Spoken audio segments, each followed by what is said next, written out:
नमस्कार, मैं प्रभात रंजन मिश्रा। आप देख रहे हैं नेशन में। एक स्वस्थ लोकतंत्र के लिए किन मूलभूत चीज़ों की आवश्यकता है? आप कहेंगे सरकारें होनी चाहिए, इंस्टीट्यूशंस होने चाहिए, गवर्नेंस होनी चाहिए। मैं कहूँगा कि स्वस्थ लोकतंत्र इन तीनों चीज़ों के बिना भी तैयार हो सकता है, क्योंकि स्वस्थ लोकतंत्र की बुनियाद ही बहस है। एक अच्छा किस्सा है जो सभी भारतीयों को जानना चाहिए। भारत की सबसे बड़ी पुस्तक, सबसे महान पुस्तक, भारत का संविधान, इसको निर्माण करने में कई लोगों को बहुत मुश्किलात का सामना करना पड़ा है, तब जाके एक शानदार डॉक्यूमेंट बना है। इस चीज़ को जब तैयार किया जा रहा था तो कई ऐसे नियम थे, कई ऐसी बातें थी जिस पर सदन सहमत नहीं था, लेकिन इतनी बड़ी डॉक्यूमेंट को जब फ्रेम किया गया तो एक दफा भी किसी कानून को रखने के लिए या हटाने के लिए वोटिंग का सहारा नहीं लिया गया। किसी भी कानून को उस किताब में लिखने से पहले सर्वसम्मति ली गई, और उस सर्वसम्मति के लिए कराई गई बहस, कराई गई चर्चा, जिससे बना दुनिया का सबसे बड़ा लोकतंत्र। हम आजादी का स्वर्णिम वर्ष मना रहे हैं, आजादी का अमृत महोत्सव बना रहे हैं, लेकिन उस आजादी के अमृत महोत्सव का कोई औचित्य नहीं रह जाता जब हम संविधान की मूल धारणा, लोकतंत्र की मूल धारणा को भूल जाए। लोकतंत्र की मूल धारणा में, लोकतंत्र की जड़ों में बहस है, और आज दुनिया बहस से भाग रही है। लोकतंत्र की एक खूबसूरती है कि जब दुनिया भाग रही होती है, एक व्यक्ति तटस्थ होता है। आज नेशन लाइव तटस्थ हुआ है बहस के लिए, और आज से शुरू कर रहे हैं हम अपना स्पेशल सेगमेंट बहस, जिसमें चर्चा हो गई देश की जरूरी चीजों पर, जिस पे बहस होगी देश के जरूरी मुद्दों पर, क्योंकि आपको जानना है सच, और यही कार्य है लोकतंत्र के चौथे स्तंभ। बहस को बहस बनाने के लिए जरूरी होते हैं वक्ता और साथ ही साथ प्रश्न पूछने वाले। वक्ता के रूप में आज मेरे साथ आदर्शवादी कांग्रेस पार्टी के राष्ट्रीय अध्यक्ष बीडी त्रिपाठी जी हैं। फैजाबाद से चुनाव लड़ चुके हैं, साथ ही साथ नरेंद्र मोदी के खिलाफ वाराणसी से भी लोकसभा का चुनाव लड़ चुके हैं। चुनाव लड़ना बड़ी बात होती है, सबके बस की नहीं होती, इसलिए कौन से चुनाव के नतीजे क्या रहे वो जानना जरूरी नहीं है। साथ ही साथ मैं दूसरी ओर है मेरी टीम, जिनसे एक एक करके मैं आपका परिचय कराऊंगा। सबसे अंतिम पायदान पे है रमन दीक्षित, अभी फिलहाल जर्नलिज्म की पढ़ाई कर रहे हैं। दूसरी ओर अमोनिता है, हमारे साथ एंकर की भूमिका में जुड़ी हुई। तीसरे नंबर पर हमारे साथ है अर्शी राजपूत, हमारे साथ एंकर की भूमिका में ये भी जुड़ी हुई है। चौथे नंबर पर हमारे साथ काजल है, ये हमारे साथ रिपोर्टर की भूमिका में है। पांचवें नंबर पर अंजलि है, ये भी हमारे साथ रिपोर्टर की भूमिका में है। उनके ठीक बगल में रवीना है, जो हमारे साथ एंकर कम प्रोड्यूसर की भूमिका में है। साथ ही साथ हमारे साथ शिवशंकर है, हमारे लिए कंटेंट लिखते हैं, साथ में आप इनकी वीडियोस हमारे चैनल पर देखते आए हैं, यानी कि मुख्य रूप से ये भी एंकर के पेशे में है। मेरा नाम है प्रभात और आप देखना शुरू कर चुके हैं बहस। पहला सवाल सर मैं ही शुरू करूँगा, बाद में फिर हमारे साथी आपसे सवाल पूछेंगे। स्वागत। लोकतंत्र में बहस कितना महत्वपूर्ण है? बहस विचार को जन्म देती है जी। जब आप एक बहस में होते हैं तो जिस खास मुद्दे पर बहस हो रही है उसके तमाम सापेक्षों में बातें निकल के आती हैं, और बहस से कई बार वह नई चीज़ें मिलती हैं जिस मूल मुद्दे, मूल प्रश्न पर उस उत्तर की संभावना ही नहीं थी। तो बहस का स्वागत तो कभी भी होना चाहिए, खास तौर से राजनीतिक परिदृश्य में, चाहे वो परस्पर विरोधी सुनाने को मिले और चाहे किसी पक्ष में सुनाने को मिले। तो मैं इस मामले में आप सबके साहस की सराहना करता हूं कि आपने किसी ऐसे कार्यक्रम की परिकल्पना की और मुझे यहाँ पर इस बहस में हिस्सा लेने के लिए बुलाया। आप सबको धन्यवाद। त्रिपाठी जी, लेकिन एक बड़ा सवाल ये भी है ना कि बहस का जो प्रारूप है वो समय के साथ बदला। हमने कार्यक्रमों के ऐसे नाम दिए जैसे जंग होने वाली है, और इसका नतीजा ये हुआ कि कंस्ट्रक्टिव और कंक्लूजन वाली डिबेट्स गायब होती गई। यानी कि अगर सिंपल सी बात कहें तो पहले लखनऊ में नवाब मुर्गे लड़ाया करते थे, आज डिबेट के शोज़ में नेता लड़ते हैं। डिबेट की शुरुआत गरीबी रेखा पर होती है और समापन रेखा की गरीबी पर, कोई रिजल्ट नहीं निकलता है बहस। देखिए, हमें क्षमा कीजिए, लेकिन इसका मूल कारण क्या है? समाज में उत्तेजना हावी हो गई है। कोई भी आदमी जब सरल सहज ढंग से कोई बात कहना चाहता है तो ना उसे सुनने के लिए कोई तैयार है, ना उस पर कुछ बताने के लिए तैयार है। आज रिपोर्टरों को देखिए, वो प्रश्न पूछने से ज्यादा प्रश्न थोपने पर आमादा रहते हैं। उनका इरादा यह है कि वो अपने शब्दों के बम गिराने चाहते हैं आदमियों पर, वो जवाब नहीं चाहते। तो जब आप बम गिराने की स्थिति में आओगे तो अगला भी अपने बचाव के लिए इतनी बड़ी छतरी तानेगा कि या तो आपके बम से उसको बचना है और या तो उस बम का आपके ऊपर असर करना है। लिहाजा वो बहस रही नहीं जाती। बहस तो तब है जब आपने मुझसे कुछ पूछा और मैंने जनता के हित में, देश के हित में कुछ बताया। जब वो बहस कहां रह गई, जब आपका काम उसी नवाबी परंपरा को निभाना रह गया, मुर्गे लड़ाना। तो आज आप अगर इस बहस को करना चाहते हैं, मैं ये आपको पूरी स्वतंत्रता दे रहा हूं कि जितने तीखे और लाजमी सवाल आप मुझसे पूछ सके वो पूछिए, लेकिन हमें ये मौका दीजिए। मेरा मुंह ही मत पकड़ के बैठ जाइए कि मैं बोल ही ना पाऊं। तो इसके साथ अगर आप इस कार्यक्रम को या मेरे जैसे किसी भी आदमी को अवसर देते हैं तो आप निश्चित रूप से लोकतंत्र में लोग को सच्चाई बताने का काम कर रहे हैं। लेकिन अगर आप उत्तेजना पैदा कर रहे हैं तो फिर वो बात बेमानी हो जाती है। बहस में हमें समय सीमा का भी जो है वो ख्याल रखना होता है। मैं सबसे पहले अपने साथी रमन से चाहूंगा कि वो बीडी त्रिपाठी से अपने सवाल पूछे, उसके बाद एक एक करके आप लोग सवाल पूछे। सर, जैसा कि सर ने बताया कि आपने प्रधानमंत्री नरेंद्र मोदी के खिलाफ चुनाव लड़ा, जो कि बहुत बड़ी बात है, और चुनाव के रिजल्ट आ गए, सब कुछ आ गया। क्या आपको लगता है काशी में इस वक्त जो चल रहा है, काम हुआ है, सब कुछ सही है? क्या लगता है आपको? आपने एक ही सवाल में 2-3 सवाल पूछे हैं। पहली बात तो चुनाव लड़ना बड़ी बात होती है। कोई भी काम बड़ी बात उन लोगों के लिए होती है जो वो काम नहीं कर रहे होते। तो जो चुनाव नहीं लड़ रहे हैं उनके लिए ये बात बड़ी बात है कि कोई चुनाव लड़ रहा है। लेकिन जो चुनाव लड़ रहा है और परिणाम नहीं दे पा रहा है तो उसके लिए वो बड़ी हीनता वाली बात है।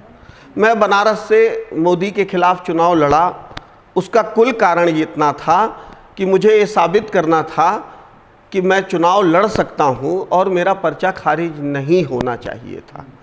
इस देश में लोकतंत्र को दबाने के लिए जो 1000 तरीके के हथकंडे अपनाए जा रहे हैं, उसमें आपने देखा होगा कि पंचायत चुनावों से लेकर नगरपालिका के चुनावों से लेकर सांसदीय, विधानसभा, विधान परिषद तक के चुनावों में पूरी तरीके से गुंडागर्दी आमादा है। नामांकन करने वालों का कपड़ा फाड़ दो, उनको दौड़ा के मारने लगो, इस तरीके के वीडियो आम हैं। मैं इन सब चीज़ों से वहाँ 2-4 हुआ। मैं पूरी तौर पे आपको बताना चाहता हूं कि भारत के गृह मंत्री और भारत के मेरे उत्तर प्रदेश के मुख्यमंत्री तक वहां पर मुख्य चुनाव अधिकारी के कमरे में बैठकर इस बात के लिए दबाव डालते रहे कि इनका पर्चा खारिज होना चाहिए। लेकिन सुरेंद्र प्रताप सिंह एक वहां ईमानदार, कर्मठ और योग्य जनप्रतिनिधि या कह लीजिए वो प्रशासक के तौर पे वहां पोस्ट थे। उन्होंने जब मेरे फॉर्म पे लिख दिया था कि हाँ साहब समस्त पूर्ण है, तो उन्होंने कहा साहब आप मुझे सस्पेंड करेंगे तो मैं कुछ दिन बाद बहाल हो जाऊंगा। लेकिन जब ये एक ऐसा जिद्दी आदमी है जो 2 जगह से पर्चे खारिज होने के बाद तीसरी जगह लड़ने आया है, जब ये मेरे खिलाफ जाएगा तो ये मुझे सस्पेंड नहीं कराएगा, ये मुझे टर्मिनेट कराएगा। तो आप अगर मुझे सस्पेंड करना चाहें तो कर दीजिए मुख्यमंत्री जी, पर ये पर्चा मैं नहीं खारिज करा पाऊंगा। आपके पास ताकत है, आप इनका पर्चा वापस करवा दीजिए। फिर तमाम ताकत का इस्तेमाल करने की उन्होंने कोशिश की, पर मेरा भी मन साफ था कि वोट मिले ना मिले पर मेरी आवाज जानी चाहिए। जी, हौसले बुलंद थे तो आप डटे रहे। अब मुझे लगता है कि मेरी जरूरत भी थी कि मुझे अपना हौसला बनाए रखना था। आपने भी देखा कि वोट की जो गिनती हुई, हाँ। उसमें जितने वोट नोटा को मिले उससे कम वोट आपको मिले। और मैं चूंकि आपके फेसबुक हैंडल से जुड़ा हुआ हूँ, तो मैंने ये देखा कि इस बात को लेके आपके कई पुराने साथियों ने आप पे तंज भी कसा। देखिए, कोई भी व्यक्ति किसी भी व्यक्ति का चुनाव खारिज तब करवाए जब उसको उस बात से भय होगा कि ये व्यक्ति मुझे चुनाव में हरा सकता है, मेरे ऊपर बहुत बड़ा प्रभाव तैयार कर सकता है। जब आपकी वोटों की गिनती नोटा से कम की है, तो क्यों योगी आदित्यनाथ को इस चीज़ की आवश्यकता पड़ेगी या गृह मंत्री को इस चीज़ की आवश्यकता पड़ेगी? इस सवाल का जवाब मैं भी खोज रहा हूँ। इस सवाल का जवाब मैं भी खोज रहा हूँ और इस सवाल का जवाब आपके चैनल जो मेरे इंटरव्यू लेते हैं, मेरे उस इंटरव्यू को सुनने पर आपको ये पता लग जाएगा कि सरकार शासन हमारे पीछे क्यों पड़ी है। हम आपके यहाँ वो बोल के जाते हैं जो आप पूरी ताकत लगवा कर किसी से नहीं बुलवा सकते। और ये आवाज़ दबाने की जो बात है, तो सबसे बड़ी बात है कि इनका पर्चा खारिज हो जाए, इनको उस स्ट्रीम में शामिल ही ना होने दिया जाए। और तो और जाने दीजिए, जबकि बनारस का चुनाव लड़ जाने के बावजूद अब की जब मैं अयोध्या से दावेदार था, वहाँ भी नामांकन की जांच के दिन तक, स्क्रूटनी के दिन तक इस भय का माहौल बनाया गया था कि त्रिपाठी जी का तो पर्चे खारिज हो जाएगा। अब जो इस आदमी को वोट मांगना है, चुनाव लड़ना है, व्यवस्था करना है, जब उसको अपनी सारी ताकत अंत में पर्चा बचाने के लिए करनी पड़ रही है, तो फिर अब वोट क्या मांगेंगे, क्या वोट मिलेगा, ये बात ही गौण हो जाती है। नहीं, मैं फिर इस चीज़ का जवाब अभी भी हमें मिला नहीं। जी, आप कह रहे हैं कि आप बहुत तल्ख टिप्पणियां करते हैं, सरकार के ऊपर आक्रामक हैं। मुझे याद है कि आपने हमारे चैनल पे ही 370 को लेके बात कही थी। 2017-18 का वो दौर था, 18 का दौर था। हमारी साथी चेतना जी ने आपका इंटरव्यू किया था। 2019 में आपकी बात सुन ली सरकार ने, 370 ले आए, हटा दिया उनको। तो समय लगता है किसी भी गवर्नेंस को, पूरा गवर्नमेंट को किसी चीज़ को पूरा करने के लिए, और ज़्यादा जल्दबाजी नहीं होगी किसी भी चीज़ की अपेक्षा बहुत जल्दी रख लेने से। मैं उनसे कोई अपेक्षा नहीं रखता हूँ, मैं बहुत साफ बोल दे रहा हूँ आपको। लेकिन देश की जो जनता है वो तो रखती है ना? देश की जो जनता रखती है, तो देश इसीलिए तो वो जीत रहे हैं। और जब किसी भी प्रकार से जीत ही लक्ष्य है, चाहे वो किसी भी प्रकार से अर्जित किया जाए, तो वो जीत रहे हैं, हम हार रहे हैं। हम हार क्या रहे हैं, हम कहीं खड़े ही नहीं हो पा रहे हैं। लेकिन फिर वही बात आती है कि आप मुझे मेरी आवाज़ से नहीं रोक पाएंगे। मैं जानता हूं कि ये गलत हो रहा है और मेरा ये विश्वास है, मैं उस पर डटा रहूंगा। जी, अब हमारे कोई साथी अगर सवाल पूछना चाहें। नमस्कार सर, महंगाई का मुद्दा क्या चुनाव का विषय नहीं है? आखिर क्यों सारी राजनीतिक पार्टियां या फिर किसी मुद्दे पर या फिर धर्म पर ही राजनीति करती है? ईमानदारी की बात क्या है? ईमानदारी की बात ये है कि महंगाई है और जनता ये सोच रही है कि कोई भी सरकार आए तो महंगाई बढ़ेगी। यह जो सरकार आई है केंद्र में और प्रदेश में, जरा उसकी सरकार आने के पहले के तमाम वीडियोस, ऑडियोज, कट्स देख लीजिए। बहुत हुई महंगाई की मार, अब की फलनवा की सरकार, ये इनका स्लोगन हुआ करता था। 65 रुपए के पेट्रोल पर ये बैलगाड़ी से सांसद जाते थे। 350 रुपए के सिलेंडर पे ईरानी महोदया सिलेंडर लेके नाटक करती थी। उसके बाद आज वही महंगाई जो डायन थी, वही अब सैया बन गई है।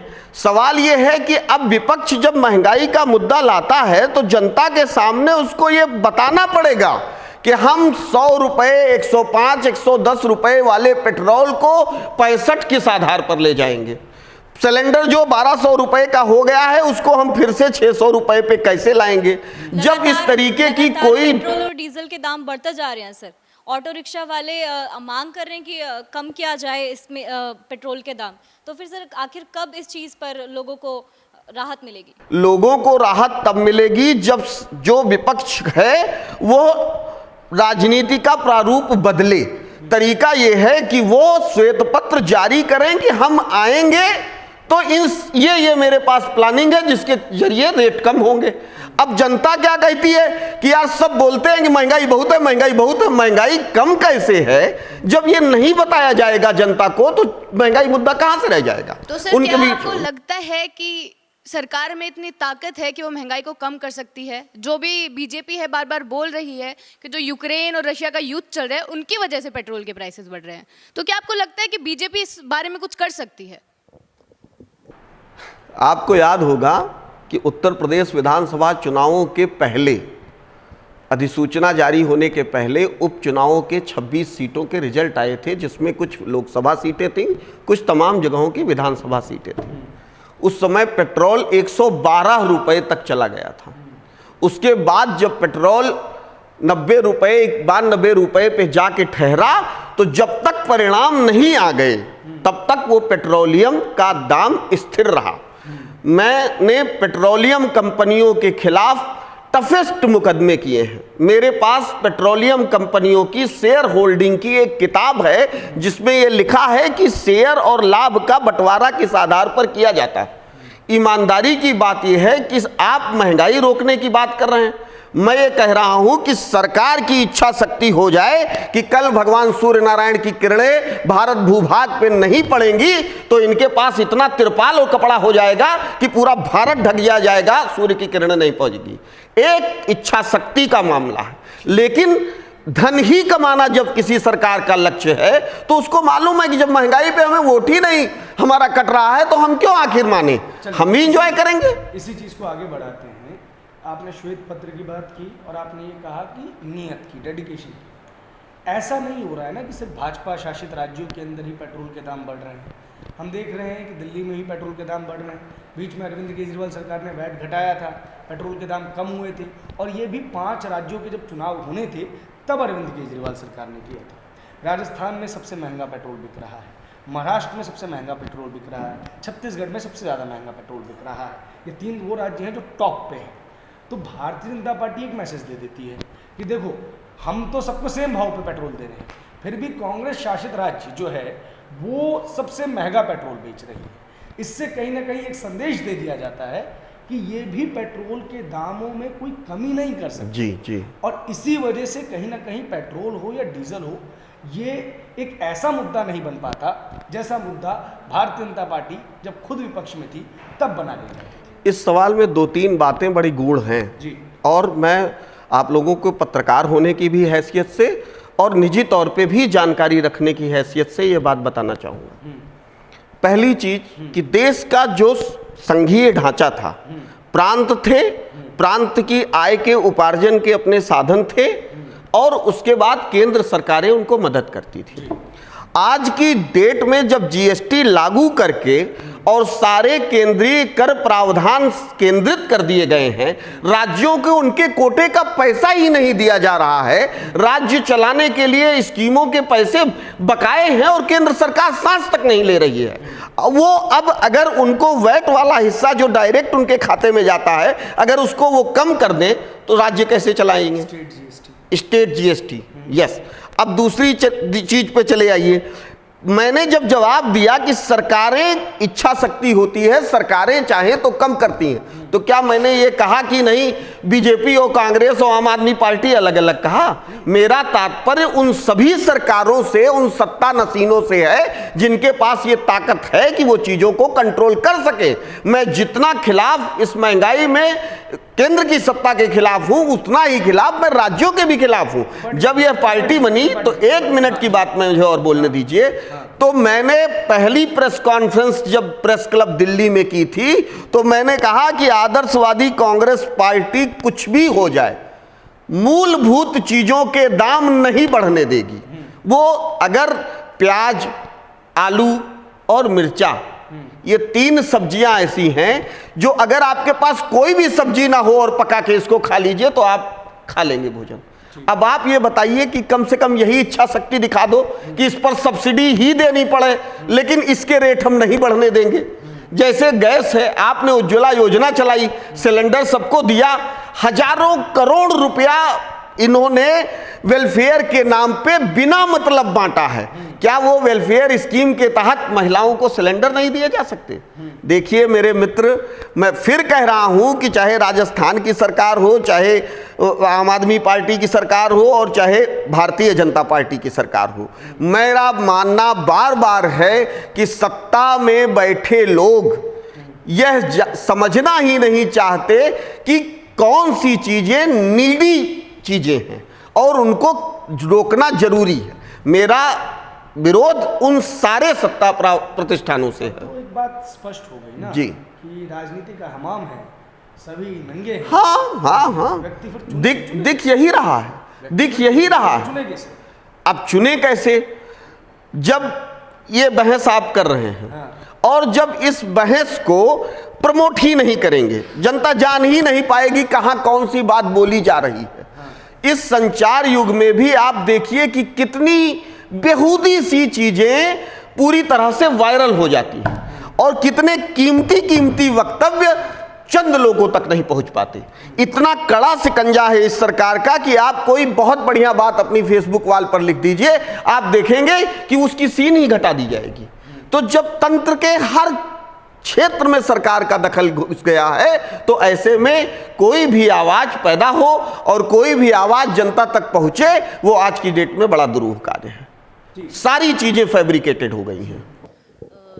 सर मेरा सवाल यह है कि जैसे नरेंद्र मोदी के बाद जो दूसरा चेहरा हमें प्रधानमंत्री के दावेदारी के लिए देखने को मिल रहा है वो है योगी आदित्यनाथ जी। तो आपको क्या लगता है कि आने वाले कुछ समय में जो योगी आदित्यनाथ हैं वो भारत देश की कमान संभालते हुए नज़र आ सकते हैं? मतलब मुझे ऐसा लगता है कि कुछ लोगों को ये ऐसा दुराग्रह हो गया है कि फलाने प्रधानमंत्री बन सकते हैं और फलाने नहीं बन सकते। जब भारत की लोकतांत्रिक प्रक्रिया ऐसी है कि उसमें जो दल सत्ता में आएगा वो किसी भी निरहू घुरहू को उठा के किसी भी पद पे बैठा दिया जाएगा। जब आईएएस और यूपीएससी की पोस्ट में ऐसे कॉरपोरेट घराने के लड़के लड़कियों को ले आके बैठा दिया जा रहा है तो प्रधानमंत्री की कुर्सी पे योगी बैठ जाएंगे, ये बड़े कौन से ताज्जुब की बात है। उनके यहाँ जनता का विश्वास है ना उनके ऊपर, तभी उनको दूसरा मौका दिया है उत्तर प्रदेश की जनता ने। दूसरा मौका दिया है बहन जी, उनको दूसरा मौका दिया है, लेकिन उस तरीके का मैंडेट नहीं है। उनके वोट भी कम हुए हैं, उनकी सीट भी कम हुई है। 200 सीटों पे बेईमानी के साफ लक्षण दिखाई दिए। क्या कोई सीबीआई जांच हुई? क्या किसी तरीके की कोई आवाज उठी? जो आदमी चुनाव हार गया वो अपने घर बैठ गया है और जो जीत गया है वो तबला बजवा रहा है। क्या करेंगे आप? तो मतलब आप कहना चाह रहे हैं कि ईवीएम के ऊपर मतलब आप सवाल उठाना मेरा चाह रहे हैं? ईवीएम नहीं, ये पूरी की पूरी चुनाव प्रणाली ही करप्ट है। मुझसे लोगों ने सवाल किया कि वोट तक नहीं मांगा आपने, रजाई में बैठे थे। अरे वोट क्या मांगे जब मैं देख रहा हूं कि क्या स्थिति है। 200 सीटें ऐसी हैं भाई साहब जो 2000 वोट से हार दी गई, 100-200 से 2000 वोट तक। 403 सीटों के चुनाव में जब 200 सीट पर यह धांधली हो रही है, आप किस चुनाव की बात करती हैं? आपने चेकिंग के लिए नहीं मांग की? अच्छा, आपको ये सवाल चुनाव आयोग से जाके करना चाहिए। 10,000 पत्रों की गड्ढे उनके यहाँ रखे हैं, कौन सी जांच हो रही है? नहीं त्रिपाठी जी, ये अपने आप में एक बेहद बेहूदगी वाली बात है जो आजकल हमको सुनने को मिल रही है कि जब भी कोई दल चुनाव जीत जाता है जी, तब उसका लोकतंत्र पे भरोसा कायम हो जाता है, तब उसका ईवीएम पे भरोसा कायम हो जाता है, तब उसका चुनावी व्यवस्था के ऊपर भरोसा कायम हो जाता है। सुप्रीम कोर्ट ने कोई ऐसा फैसला दे दिया जिससे उस व्यक्ति विशेष को या समुदाय विशेष को फायदा हो रहा है, तब सुप्रीम कोर्ट निष्पक्ष हो जाता है। लेकिन गलती से सुप्रीम कोर्ट ने आपके फेवर की बात नहीं कही तो सुप्रीम कोर्ट को सवालों के घेरे में लाके खड़ा कर दिया जाता है। ये जो सेलेक्टिव थिंकिंग है, सेलेक्टिव अप्रोच है, ये समाज को बांटने का काम कर रही है। पंजाब में आम आदमी पार्टी जीत गई तो ईवीएम ओके, उत्तर प्रदेश में हार गई तो ईवीएम बैड। ये दोहरा चरित्र क्यों? हर जगह मैंडेट बढ़ा है अखिलेश यादव का, 32% लगभग 32% वोट मिला है। 22% पे सरकार चलाई थी एक दफा, जब सबसे बड़ा मैंडेट मिला था समाजवादी पार्टी को तो 22% हुआ था। ये आप लोग कब समझेंगे कि भारत की डेमोक्रेसी अब बाइपोलर होती जा रही है? या तो लोग सत्ता पक्ष को वोट दे रहे हैं या तो विपक्ष को वोट दे रहे हैं। वो ऑप्शंस को ही वोट दे रहे हैं। वो उन लोगों को जो वोट कटुआ कहे जाते हैं या जिनका राजनीतिक विकल्प के रूप में कुछ तरीके का उभार नहीं है, उनसे अब परहेज कर रहे हैं, जो कि स्वस्थ लोकतंत्र के लिए अच्छी चीज़ है। मैं इसको आंशिक तौर पे मान रहा हूं। हाँ, आप पर मेरे भी एक सवाल का आप जवाब दे दीजिए।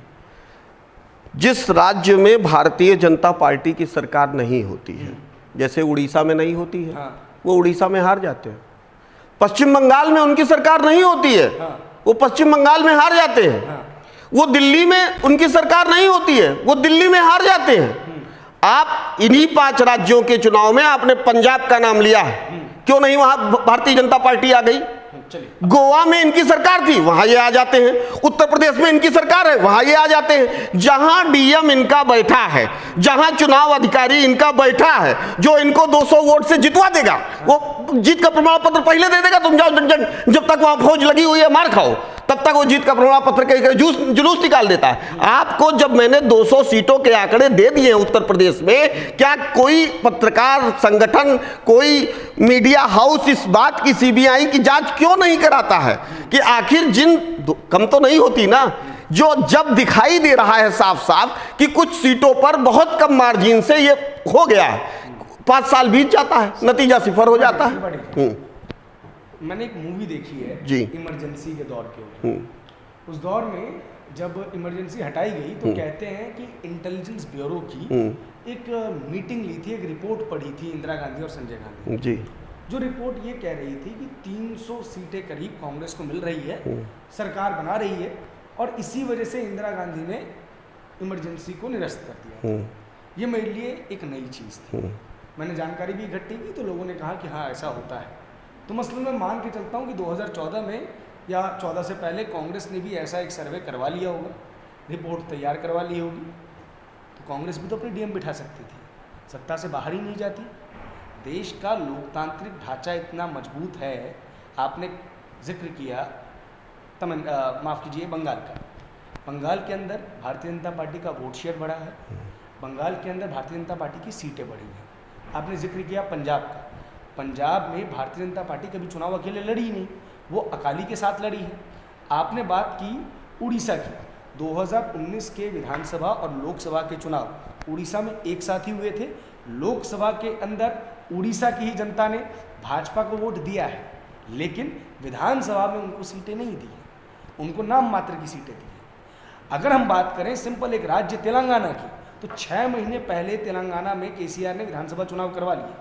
इसका प्रभाव ये पड़ा कि केसीआर को चले गए, जीत गए। अगर वही 2019 विधानसभा के समय करवाते तो शायद नतीजे कुछ अलग होते। मसलन बात साफ है, देश जब वोट कर रहा है आज भी, तो अलग अलग मुद्दों पे अलग अलग तरीके से ही कर रहा है। तो सीधा देश के ऊपर या इलेक्शन कमीशन के ऊपर सवाल उठाना गलत होगा। ये लोकतांत्रिक मूल्यों को समाप्त करने की ओर हमको लेके मैं फिर आपकी बात कह रहा हूं कि आप अब अपने विचार और मेरे विचार पर थोपने की कोशिश कर रहे हैं। आप जो कह रहे हैं वो आपका विचार है, मेरा जो मुझे जो कहना था वो मेरा विचार है। पहली बात तो आपने फिल्म का उदाहरण दिया, क्या यहां पर वर्चुअल चीजों के आधार पर हम लोग बहस करने बैठे हैं? दुनिया भर की नाटक नौटंकी पे फिल्म बन रही है, कैसे उसका मटेरियल बेचा जाए उसके लिए वो कितने तोड़ मरोड़ कर रहे हैं। रिपोर्ट्स नहीं निकालते नेता, आप तो बड़ी पार्टी से पहले रहे हैं, क्या रिपोर्ट्स नहीं निकालते कि सीट का एनालिसिस क्या होता है? जो सीट का एनालिसिस होता है मेरे मित्र, कांग्रेस और भारतीय जनता पार्टी का घालमेल मत कीजिए। कांग्रेस खाती है, देश छोड़ देती है। अच्छा। और भारतीय जनता पार्टी देश खाती है। यही अंतर है उन दो मूल पार्टियों में। मैं ये नहीं कहने वाला हूं कि किसी को सर्टिफिकेट दूं। आप चूंकि बहस को खाने और खिलाने पर लेके आ गए हैं, तो अब इसी की बात करते हैं। बड़ा पक्ष ये है कि लगातार विपक्ष के सवाल उठाने के बावजूद भी, फ्री वॉइसेस के सवाल उठाने के बावजूद भी, नरेंद्र मोदी एक डेवलपमेंट मॉडल को दुनिया के समक्ष प्रस्तुत कर रहे हैं, और इसी डेवलपमेंट मॉडल के ऊपर दिल्ली की जनता या भारत की जनता वोट कर रही है। अब भारत अगर 5 ट्रिलियन इकोनॉमी की तरफ जा रहा है तो ये अच्छी चीज़ है। भारत का बजट अगर बढ़ता जा रहा है तो ये अच्छी चीज़ है। सैन्य उपकरण अगर बढ़ रहे हैं तो ये अच्छी चीज़ है। इसमें क्या आपत्ति है? क्या इसमें कोई आपत्ति की जा सकती है? पर सोचने वाली केवल इतनी बात है दोस्त, कि 2019 के पहले तक श्रीलंका तेजी से बढ़ती हुई एक स्थापित अर्थव्यवस्था थी, और आज श्रीलंका का हाल आपके सामने है। यूक्रेन वालों ने एक विदूषक चुन लिया, उनका हाल आपके सामने है। भगवान की कृपा है, आपको सद्बुद्धि मिले। भारतवासियों ने भी एक विदूषक चुना हुआ है, थोड़े दिन शांत रहिए। अभी तो 112 में पेट्रोल खरीद लीजिए, थोड़े दिन बाद यहाँ का भी जवाब आपको मिलने लगेगा। जितना विकास थोथा दिखाई दे रहा है मेरे मित्र, तनख्वाह पाने वाले जिनके घर में 40,000 आ जा रहा है, उसके अलावा उन लोगों से पूछो जो डेली वेज पे जीवन बिता रहे हैं। असमानता की खाई इतनी गहरी हो गई है कि आपको लज्जा आएगी। अगर आप किसी को नौकरी देने के लिए बुलाइए तो वो कहता है बाबूजी किराया जुहाले तो आए। यह देश का असली सच है, जो शायद यहाँ के न पत्रकार न मीडिया दिखा पाते हैं। छोटे छोटे बच्चे जो अपनी पढ़ाई पूरी कर सकते थे, जो अपना बड़ा भविष्य बना सकते थे, उनके ऊपर परिवार चलाने और जीवन जीने की जिम्मेदारी आ गई। आप किस मुगालते में हैं? पूरा देश असमानता की खाई से पट गया है। एक तरफ ऊंची ऊंची मीनारें, चमकती हुई अट्टालिकाएं और फैशनेबल लोग और चमचमाते चेहरे, और दूसरी तरफ उदासी का कुहासा अपने शरीर पर ओढ़े रोज बरोज का संघर्ष करने वाला आदमी। आप इसको देश कहते हैं? अरे देश है क्या? देश यहाँ के लोगों से है। और जब इस देश के 85% लोग उदास हैं, बीमार हैं, परेशान हैं, मच्छर, मक्खी, सुअर और बंदर से परेशान हैं, तो आप किस विकास की बात कर रहे हैं? अरे अच्छा सा ऑफिस है, बहस हो रही है, मौज ले लीजिए, लेकिन असली हालात दिखाने की न किसी और बताने की न किसी के पास कुवत है और न कोई दिखा रहा है। सर, एक वो समय था जब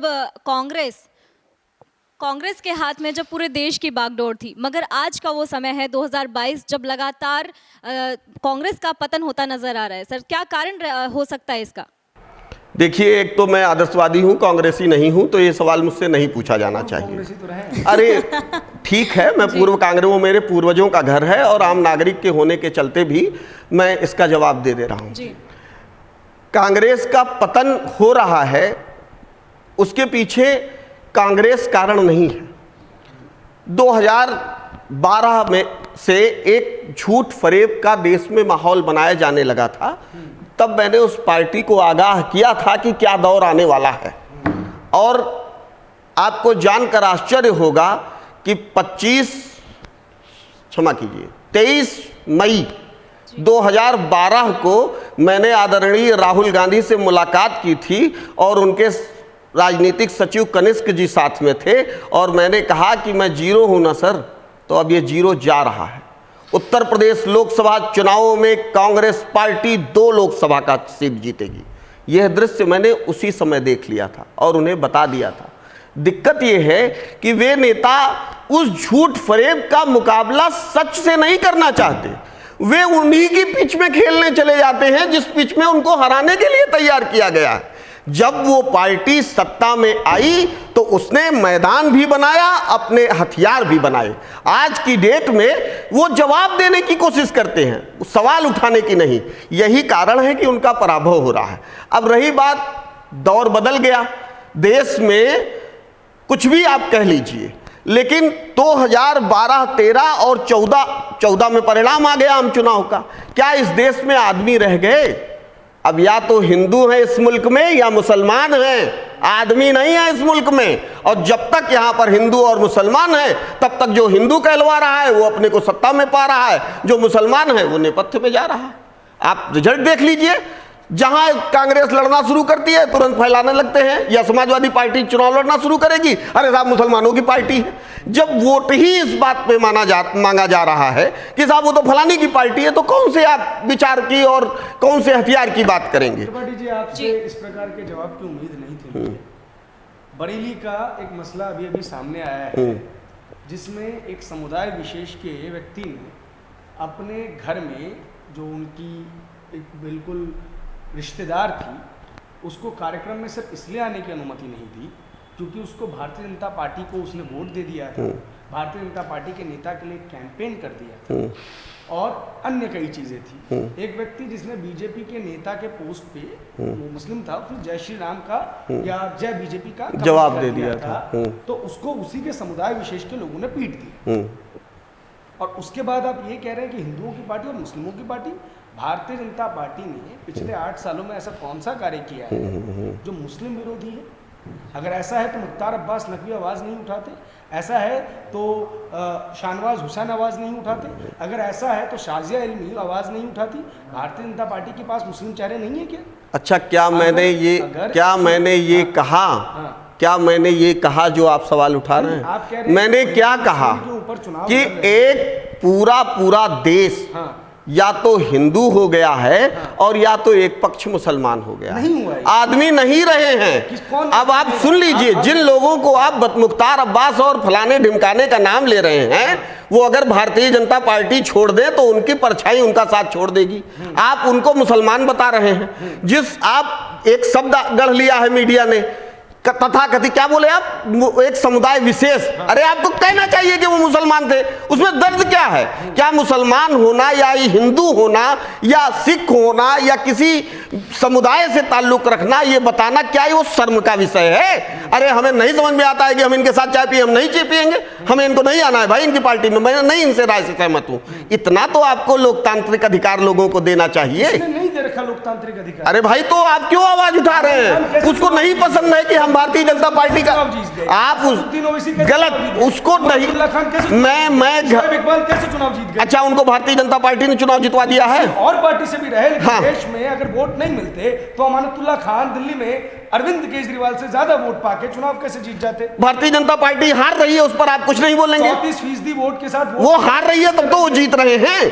तो मैं क्या कह रहा हूं मेरे मित्र, यही तो समझने की कोशिश कीजिए कि बात फिर वहीं आकर अटक जाती है। कोई एक व्यक्ति का नाम मैं नहीं ले रहा हूं, मैं इस पूरे सिस्टम की बात कर रहा हूं, जहां पर आदमी होना मुनासिब नहीं रह गया है। अब आप भले ही उस पक्ष में जाएं या इस पक्ष में जाएं, त्रिपाठी जी, बोलने में सुनने में बहुत फैसिनेटिंग लग सकता है, लोगों को बड़ा एक्साइट कर सकता है, लेकिन कहीं ना कहीं मैं मानता हूं कि आप जैसे नेताओं का भी एक बहुत बड़ा रोल है हिंदू मुस्लिम करने में। क्योंकि कोई भी व्यक्ति, हमारी पूरी बहस इतनी देर से चल रही है, हम हिंदू मुस्लिम को लेके नहीं आए। आप लोगों को ये एक्साइटमेंट आती है कि Bharatiya Janata party development board, प्रधानमंत्री उज्ज्वला योजना ने लोगों को घर घर सिलेंडर दिए हैं, जनधन खातों के अनुसार जनधन खाते खुले, इसी वजह से किसान, सरकारी घूस दी गई है, सरकार घूस को सरकारी बनाकर सबके खाते में पैसा भेजा गया है। ये बोलिए आप, स्कीम है ये वेलफेयर स्कीम है जी। हाँ, से गुजर रहा था, महंगाई भत्ता नहीं देंगे, महंगाई भत्ता नहीं देंगे, बेरोजगारी भत्ता नहीं देंगे। देखा है जी कि मनरेगा के दौरान गड्ढे खोदने के लिए और वापस गड्ढे भरने के लिए देश की जनता को कांग्रेस की सरकारों ने पैसे दिए हैं। तो इससे बेहतर तो यह है कि अगर सरकारों ने लोगों को घर में बिठाया, डायरेक्ट पैसा दे दिया है, बीड़ी पीने के लिए दे दिया, शराब पीने के लिए दे दिया, उत्पात मचाने के लिए दे दिया, और ये कहने के लिए दे दिया कि हाँ फलाना पैसा दिया है, हम तो उसको वोट देंगे, इसीलिए दे दिया। यही नैतिकता है आपकी, जो बाकी सरकारें भी लेके। मेरे मित्र, मैं फिर ये कहना नहीं कि आप लोग पूरी तरीके से डेवलपमेंट मॉडल को नकार रहे हैं। भैया, आपने अपनी बात शुरू क्या की? शुरू की कि आप सवाल ही नहीं, सवाल आपको जिससे उठाना है आप उसको उठाओगे नहीं। आप जिम्मेदार से ठहरा रहे हो कि मेरे जैसे नेताओं का दोष है। अरे आपको उनके ऊपर उंगली नहीं उठाना है, तो जो आपके सामने बैठा है उसके ऊपर उठाना है। आज के बहस का केंद्र आप है, कल को दूसरा व्यक्ति आएगा, दूसरा व्यक्ति रहेगा, तीसरा व्यक्ति आएगा, तीसरा व्यक्ति रहेगा। हम ऐसा एक ही बात पूछना चाहते हैं कि आप शासन से, सत्ता से कब सवाल उठाएंगे? सत्ता से सवाल ये होना चाहिए। सत्ता से प्रतिदिन जब सवाल पूछते हैं जी, सवाल ही उठाते हैं। यही वो स्टूडियो रहा है जिसके अंदर जब किसान आंदोलन को लेकर देश दो पक्षों में बटा हुआ था, उस वक्त भारतीय जनता पार्टी के नेताओं से किसानों के पक्ष के सवाल पूछे गए थे और किसान आंदोलन को समर्थन देने वाले लोगों से वो सवाल पूछे गए थे कि आंदोलन की आवश्यकता क्या है। तो सत्ता पक्ष के लोगों ने हमें किसान प्रेमी बताया और जो किसान प्रेमी थे उन्होंने हमें भाजपा का एजेंट बताया। हमें इस चीज़ की आदत हो चुकी है, हमें फ़र्क नहीं पड़ता। क्यों? क्योंकि इस देश को अब प्रवक्ता, पत्रकार, नेताओं की आवश्यकता नहीं है, पोपट की आवश्यकता है। और वजह यह है कि पोपट जब तक आपका राग गाता रहे, पोपट बहुत सुंदर है। जिस दिन पोपट ने आपका राग गाना बंद कर दिया, उस दिन वो पोपट खराब हो जाता है। और माफ़ कीजिएगा, यहाँ बैठा कोई भी व्यक्ति पोपट नहीं है। यहाँ बैठा हर एक व्यक्ति अपना काम छोटे स्तर पे ही सही लेकिन ईमानदारी से कर रहा है। जाइए हमारा YouTube चैनल खंगालिए, आम आदमी पार्टी के साथ बैठे हैं तो उनके खिलाफ प्रश्न किए हैं, बीजेपी के साथ बैठे हैं तो उनके खिलाफ प्रश्न किए हैं। हमने आज तक राग दरबारी कतई नहीं। आप में से कोई सवाल? प्रभात जी, मैंने आपके भी लिए हुए इंटरव्यू देखे हैं और मैं भी आपकी फेसबुक के साथ ही रहता हूं। मुझे आपके कर्तव्य पर कोई शक संदेह है ही नहीं। और मैं इसीलिए बड़े ईमानदारी से, बहुत सारे चैनल भी, यूट्यूब चैनल भी हमको कहते हैं कि मैं उनके यहाँ बोल दूं, पर मैं केवल आपके यहाँ बोलने इसीलिए आता हूं कि आप लोग पोपट नहीं हैं। लेकिन इस स्वतंत्रता का, इस हिसाब का ब्यौरा आप और भी लोगों से सवाल उठाकर देखिए, उनसे उन मुद्दों पर पूछिए। नेता गलत होते हैं, आईएएस गलत, गिरावट कोई केवल पत्रकारों या केवल वकीलों डॉक्टरों में नहीं है, गिरावट समाज में है। समाज से ही सब क्षेत्रों का निर्माण होता है, तो वो गिरावट सब जगह दिखाई दे रही। लेकिन इसका मतलब नहीं है कि अच्छाइयाँ खत्म हो गई हैं। गिरावट कितनी भी हो, वो 10% से ज़्यादा नहीं रह सकती। 90% अच्छे लोग हैं, लेकिन जब वो अच्छे लोग कुछ करेंगे नहीं, बोलेंगे नहीं, तो बात कहाँ से सुनाई देगी? सर मेरा सवाल आपसे ये है, आपने बोला कि भारतीय जनता पार्टी देश को खा रही है, तो इससे पहले जो सरकार थी उसने कितना विकास कर लिया? आपने बोला कि पिग हैं, कुत्ते हैं, ये सब कहाँ, इनसे कोई हल नहीं मिल रहा। तो इससे पहले जो सरकार थी उसने कितना विकास किया? अभी तो आप कह रहे हो कि ये विकास कर करके देश को ही खा रहे हैं। 112 या शायद 127 उपग्रह एक बार भारत ने एक ही बार में प्रक्षेपित करके 3 साल पहले इतिहास बनाया है। आप और सीना फुला के कह दीजिए कि साहब ये तो मोदी जी ने किया है। आज उन्होंने तीली चलाई और तुरंत वो चला गया। उसके पीछे की सरकारों की लगातार की मेहनत है।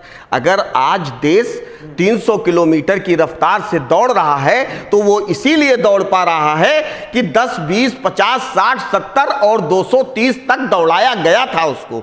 आज टेक्नोलॉजी तेज हुई, आज संचार तेज हुआ, तो 300 किलोमीटर की तेज से दौड़ रहा। विकास पहले भी हुए हैं, पर आम आदमी को केंद्र में रखकर विकास हुए। विकास की अंधी दौड़ में आम आदमी की खर्च शक्ति, आम आदमी की क्रय शक्ति घट जाए, उसकी जीवन बेकार हो जाए, इस बात को संतुलन में रखकर विकास किया जाता था। ये जो विकास आप देख रही हैं, वो विकास पूरी तौर पर आत्मकेंद्रित विकास है। मेरा बार बार यही कहना है, मुझे बहुत अच्छा लगेगा चमकता भारत, लेकिन कब? जब उस चमकते भारत के किनारे खड़े हुए आदमी के बगल में आंसू ना हो। अभी तक मेरे पास जो आंकड़े हैं जी, 2018 तक के हैं, बाकी आंकड़े मैं आप तक समक्ष प्रस्तुत करूंगा। आपने फिर एक सवाल किया, समानता की असमानता की खाई बढ़ती जा रही है। फिर आपने उसी को दूसरे शब्दों में कहा कि पहले जो चीज़ें होती थी वो व्यक्ति को केंद्र में रख के 2014 से पहले भारत के अंदर जो इनकम टैक्स पे करते थे उनकी संख्या 3.8 करोड़ थी, और 2018 तक की अगर हम बात करें सिर्फ, तो वो संख्या 6.8 करोड़ चली। यानी कि लोगों की आय बढ़ी है, तभी इनकम टैक्स के स्लैब के अंदर लोग आए हैं। बढ़ी है। दूसरी चीज, इंटरप्राइजेस जो रजिस्टर्ड फॉर इनडायरेक्ट टैक्सेस थे, उनकी संख्या 66 लाख थी 2014 से पहले। आज 1.2 करोड़ है। दिल्ली, बैंगलोर, मुंबई स्टार्टअप हब के रूप में विकसित हो रहे हैं। देश ने अपना पैटर्न चेंज किया है डेवलपमेंट का। ऐसा नहीं है कि देश के अंदर डेवलपमेंट्स की चीज़ें नहीं हो रही।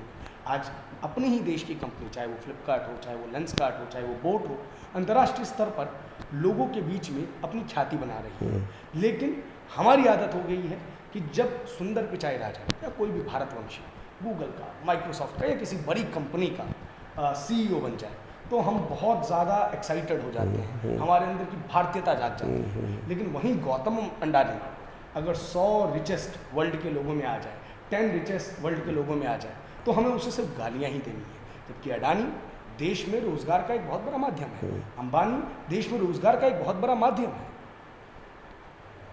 जो आंकड़े आपने दिए हैं, आपने ये ध्यान दिया कि वो दहाई में नहीं है, करोड़ों में, 9 के पहले हैं। हाँ, 6%, 4%, जो आप आंकड़ा कह रहे हैं, 125 करोड़ की आबादी में जो आंकड़ा आप दे रहे हैं, उसके सापेक्ष इनकम टैक्स वालों का, टैक्स स्लैब वालों का जो आंकड़ा बता रहे हैं, आपको ये देखना होगा कि पहले किस रेशियो में लोग आए, क्या जनसंख्या थी और कितने लोग कमा रहे थे, कै परिवार को रोजगार मिल रहा था, और आज कै परिवार को रोजगार मिल रहा।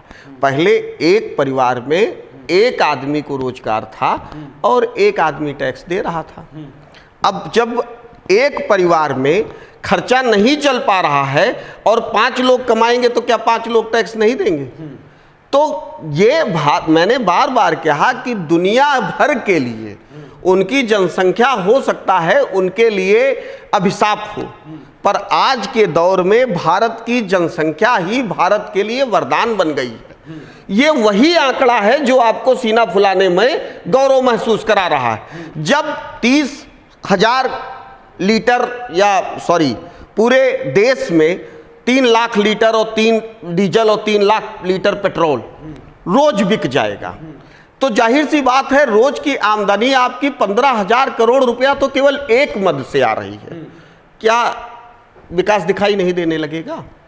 जब सवाल मैं जो कहना चाहता हूं, मेरा गौतम अडानी, अंबानी या फलाने ढिमका से कोई वैर नहीं है और ना मैं उनके किसी उसमें पैरेलल कोई उंगली उठाना चाहता हूं। मेरा केवल इतना ध्येय है कि जो विकास समानता नहीं ला पा रहा है, जो विकास बहुकेंद्रित व्यवस्था को गति नहीं दे पा रहा है, उस विकास का क्या मतलब है? आम आदमी जो गांव में बैठा हुआ है, प्रभात जी मुझे नहीं मालूम कि आपके गांव की क्या स्थिति है, लेकिन मैं अपने गांव की बात बता दूं कि उसको लखनऊ की चमचमाती सड़क पर तभी जाना होता है जब उसके परिवार के किसी आदमी को मेडिकल कॉलेज जाना हो। उसके पहले उसको उस चमचमाती सड़क से कोई लेना देना नहीं है। 22 किलोमीटर की क्षेत्र में उसकी परिवार की शादियां ब्याह हो रही हैं, वो बीमार न पड़े तो राजधानी जाने की उसको जरूरत नहीं है। और उसको नमक से लेकर और अर्थी तक पे टैक्स उस आदमी से भी लिया जा रहा है। मेरा बार बार ये कहना है कि टैक्स स्लैब आप ये आम आदमियों को जोड़ते ही क्यों हो? इतना पैसा, जितना पैसा पूरे टैक्स का आपने हिसाब दिया है मोबाइल पर देखकर, जितना पैसा टैक्स में पूरे देश से वसूला जाता है, आपको जानकर आश्चर्य होगा कि 3 सालों में उसका 2 गुना पैसा इन्हीं अडानी अंबानी का कर्जा माफ कर दिया जाता है। इस पर आपकी ध्यान नहीं जाता है। आप टैक्स बढ़ रहा है, अरे जो पैसा जनता के हित में लग सकता था वो पैसा आप उन चोर उद्योगपतियों का माफ कर देते हैं, उस पर आप कोई सवाल नहीं कर रहे हैं। एकाकी आंकड़ा दिखाकर कम से कम मुझको भ्रमित करने की कोशिश मत करें आप।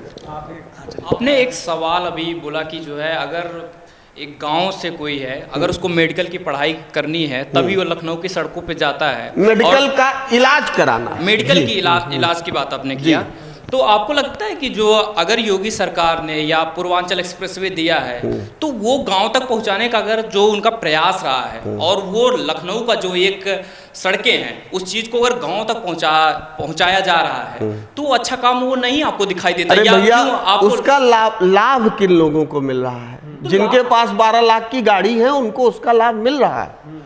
जिसको बस का टिकट कटा के जाना है उसको लाभ तब मिलेगा जब 2014 के पहले जो किराया 65 रुपए था, आपको मालूम है 170 रुपए हो चुका है। उसका लाभ उसको तब मिल सकता था। आप सड़क बनाइए, व्यवस्था दीजिए, लेकिन कम से कम उस आदमी को केंद्र में रखिए जिसकी जेब से पैसा लेना चाहिए उससे लीजिए, पर जिससे नहीं लेना चाहिए उसको बख्शिए। मैं ये कहना चाहता हूँ। चलिए, अब चूंकि बहस हमारी बहुत लंबी हो चुकी है, हम एक अंतिम परिप्रेक्ष्य का सवाल लेंगे और इस बहस को आज यहीं पे समाप्त करेंगे। आप बार बार स्थानीय मुद्दों की बात कर रहे हैं जो बहुत ज़रूरी है। आप बार बार उन विषयों की बात कर रहे हैं जो आम जनमानस को प्रभावित करते हैं। कहीं ना कहीं हमें लगता है कि लोगों को वोट भी उन्हीं मुद्दों को केंद्र में रख कर देना चाहिए। सुनिए, लेकिन ऐसा प्रतीत हो रहा है कि चाहे वो निगम का चुनाव हो, चाहे वो विधानसभा का चुनाव हो, चाहे वो लोकसभा का चुनाव हो, देश की जनता का ये मत हो गया है कि देश की संसद में जो चल रहा है उसको देख के हम वोट देंगे, चाहे उससे हमारे जीवन पे कोई प्रभाव पड़े या ना पड़े। मसलन 3 तलाक की बात अगर की जाए, 3 तलाक से किसी भी हिंदू परिवार के ऊपर कोई इम्पैक्ट नहीं आने वाला, लेकिन हाँ, इस चीज़ की बात करते हुए आपको कई हिंदू नेता मिल जाएंगे। जम्मू कश्मीर से 370 हटने की बात कही जाए, इससे बिहार के किसी व्यक्ति को या साउथ इंडिया के किसी व्यक्ति को कोई इम्पैक्ट नहीं पड़ना चाहिए, लेकिन इसकी चर्चाएं वहाँ भी हो रही हैं। तो क्या आपको लग रहा है कि अब जो राष्ट्रीय परिप्रेक्ष्य के मसले हैं वही चाहे चुनाव कोई भी हो उसको प्रभावित कर रहे हैं? मैं यही कहना चाहता हूँ, दुर्भाग्य यही है कि पैसे और प्रचार तंत्र के माध्यम से मूल चीज़ की पर ध्यान हटवा कर और फेक चीज़ों के जरिए वोट ले लिया जा रहा है।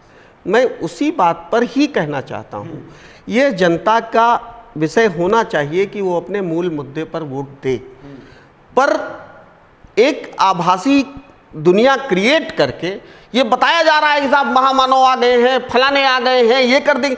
वो मूल मुद्दे तो कहीं आ ही नहीं रहे हैं, सारी चीज़ें दब जा रही हैं। अब आप ये कहोगे कि जो लोग मूल मुद्दे उठाते हैं उनकी स्थिति आपने बोल दिया कि आप मेरी वेबसाइट, मेरे फेसबुक पेज पर मेरे आलोचकों की कलम आप देखते रहते हैं, तो उन लोगों को गाली ही मिल रही है ब्रदर। ऐसा नहीं है, मैं चाहे जितना चिल्लाऊं कहूं, मैं बस अपनी बात में ख़त्म कर दे रहा हूं। और मैं इस बात के लिए तैयार हूं, इस देश में आज़ादी 15 अगस्त 1947 को मिली, लेकिन मैं आपसे ये कहना चाहता हूं कि 46 की लड़ाई 47 में आज़ादी नहीं मिल गई, लड़ाई 90 साल चली। 1857 की पहली गोली से लेकर और 13 अगस्त तक लड़ाई चली है, तब 15 अगस्त को झंडा फहराया गया है। मैं जो कहना चाहता हूं वो ये कि अगर राजनीतिक सुधार के लिए, जनता की आवाज के लिए हम जैसे तमाम नेताओं का नाम बलिदानी जत्थे में होने जा रहा है, सत्ता नसीनों में नहीं होने जा रहा है, तो भी हम लोगों को इस बात के बावजूद लड़ाई लड़ते रहना होगा और हम उसके लिए तैयारी कर चुके हैं। बहुत बहुत शुक्रिया, बहुत बहुत धन्यवाद हमसे बात करने के लिए। मेरे पास कुछ और प्रश्न हैं, लेकिन चूंकि विषय जो है वो बहुत ब्रॉड है और समय जो है वो बहुत कम है, तो आज की इस बहस को हम समाप्त करते हैं। मेरे सभी साथियों का शुक्रिया कि वो आज इस बहस में हमारा हिस्सा बने। आपका बहुत बहुत शुक्रिया, धन्यवाद। ऐसी तमाम वीडियोस को देखने के लिए बने रहे नेशन लाइव के साथ।